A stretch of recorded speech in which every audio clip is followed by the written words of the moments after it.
Dans une semaine à peu près, ça va être le premier tour des élections municipales, on est d'accord. Eh bien, j'ai regardé ce que proposaient tous les candidats. D'ailleurs, c'est simple, hein, les médias l'ont bien compris. On veut chasser la voiture des villes.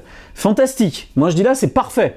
C'est génial, c'est impeccable. Donc vous, si vous avez une voiture, on veut vous chasser en fait. On veut nous chasser tous. Si vous avez une voiture, vous êtes devenu le diable, tout simplement. Vous n'avez plus le droit de circuler en ville. On veut plus de votre mobilité. Alors les médias ont traduit le discours. Hein. On veut chasser la voiture des villes. Parfait. Et on fait quoi ? On fait comment, messieurs les élus, messieurs les candidats, mesdames les élus, mesdames les candidates ? Parce que moi, je comprends pas. Toutes les villes pareilles, hein. Paris, Lyon, Marseille, Toulouse, Nantes, Bordeaux, Le Havre. Le Havre. C'est intéressant ça. Moi, ça me choque. Parce qu'actuellement, en fait, eh bien, on est dans un système où tout le monde peint un grand tableau et tout le monde veut me rajouter sa petite touche de vert pour donner un peu l'air qu'on fait de l'écologie aussi. Parce que ça donne l'impression d'être porteur. Parce qu'il faut vous séduire aussi. En fait, c'est une grande mascarade.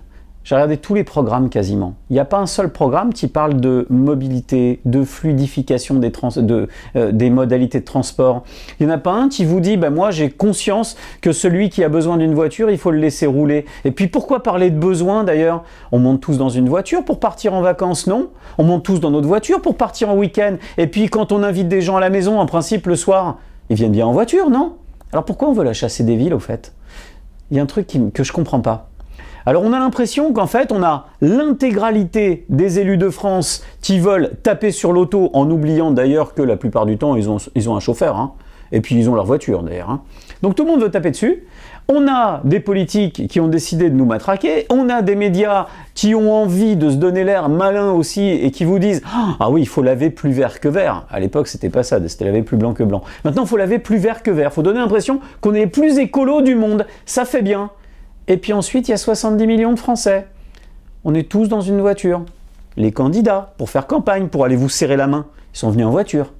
Par contre, ils n'en veulent plus en ville. Enfin, ils n'en veulent plus, sauf la leur, hein, on est bien d'accord. Et tout le monde place son curseur où ça l'arrange. Alors, de temps en temps, je parle à des écolos. Ils me disent « Ah oui, mais attends, moi, je suis pas comme vous. Je prends ma voiture, mais uniquement quand j'en ai besoin. » Ah d'accord, ouais, moi aussi, hein. Tout le monde prend sa voiture quand on en a besoin. Sauf que les besoins sont différents. Quand on est une famille et qu'on a des enfants, on a besoin de plus de voitures parce qu'on les emmène à l'école. Quand on est une famille et puis qu'on part en vacances, eh bien c'est quand même un petit peu moins cher de prendre son automobile que de prendre des transports qui vont nous emmener sur place où on sera à 12 km du camping où on va devoir se rendre. Voilà, c'est ça la réalité de tout le monde. Alors quand je vois les programmes politiques aujourd'hui et sur les municipales, vous savez quoi ? Je vais vous dire un truc au nom de l'association. Bon courage pour choisir celui qui représentera au mieux votre mobilité. Parce que pour l'instant, en étant tout à fait honnête, pour ces élections municipales, ça me paraît compliqué sur les programmes quand même.